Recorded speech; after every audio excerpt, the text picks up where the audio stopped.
Bahan-bahan anu kudu disiapkan bikin ngadamel kue cucur. Ngan step by step kana ngajian kue cucur. Mimitina siapkan panci, tuluy tuang cai. Asupkeun gula beureum, daun pandan, jeung uyah kana panci. Teras tetep panci dina panas kompor nepi ka gula beureum ngalembereh tur diaduk. Lamun geus ngalembereh seuneu kompor dipareuman sarta ngantep nantung nepi ka gula beureum robah hanet. Ieu gula beureum tos hangat.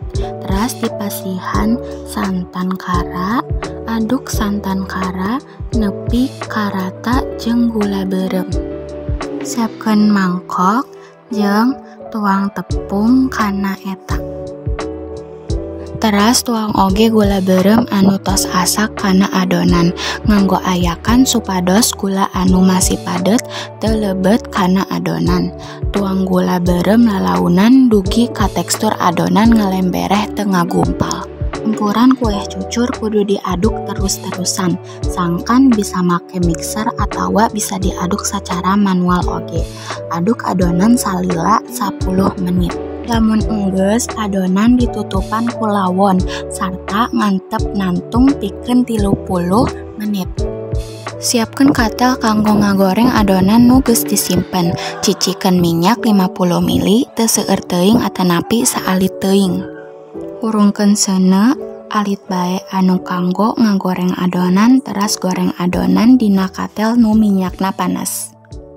Cicikeun adonan nu geus ditakar sacentong sayur pinuh. Teras nuju digoreng dibanjur ku minyak nu aya di katel. Upami atos adonan tiasa dibalikeun teras ditiiskeun.